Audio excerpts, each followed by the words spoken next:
はい、皆さんこんにちは。エコドライブの鈴木です。で、今日のテーマはですね、新しい顧客層を取り入れるにはまず商品化が必要だよねっていう話ですね。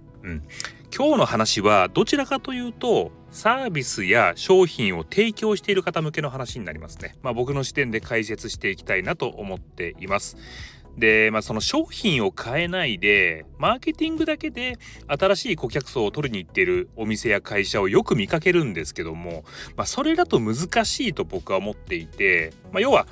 取れるならもう来てるわけじゃないですか。で、来てないってことは結局そのターゲットに合った商品やサービスを持ってないってことなんですね。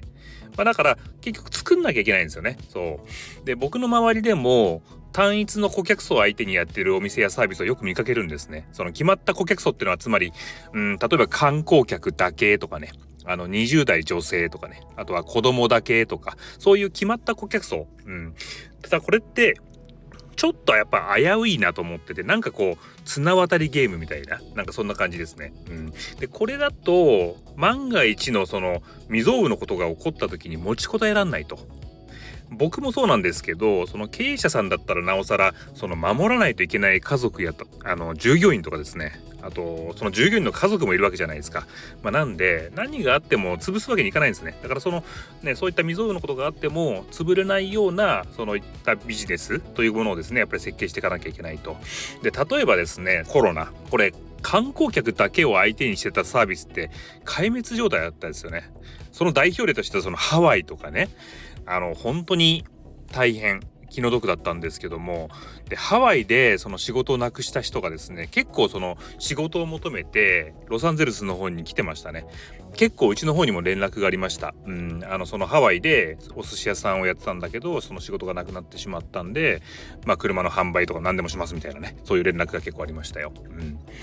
で、ここでそのせっかくなんで僕たちのコロナ禍の時の話を、経験談をですね話したいと思ってるんですけども、僕たちあの時は車の販売とリース、それから整備っていうのがですね、うちのメインのビジネスだったんですけども、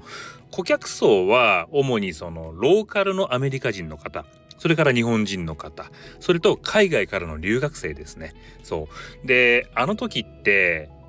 ロックダウンでしたね、確かね。だから車に全く乗らないから、そもそも車を買おうとする人がいないなので販売ゼロで、車乗らないからメンテナンスにね、お金使う必要がないので、その整備もゼロ。それから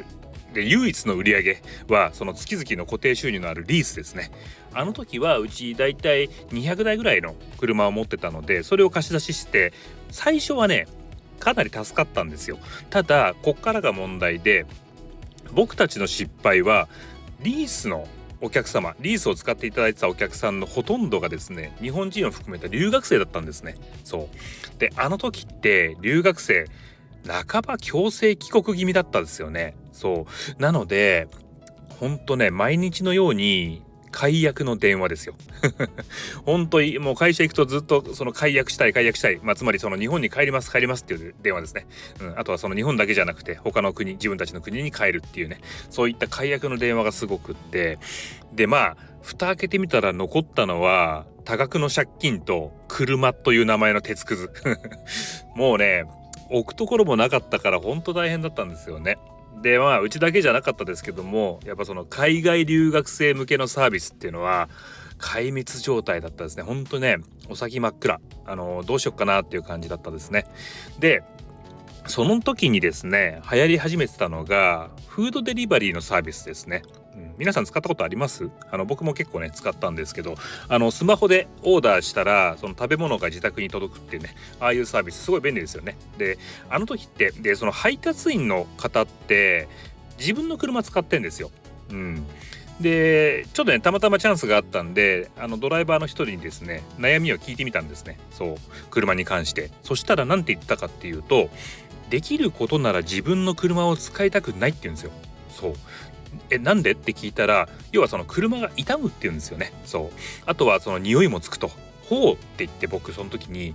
もしかしてうちの車を貸し出しできるんじゃねって思ったんですね。うちの車って全部トヨタのプリウスだったから燃費がいいし荷物も積めるんですね。来たこれって感じで、でもう車だけは大量にあったんで、でも早速広告打ったんですよ。全くダメ全然連絡ないっていうね。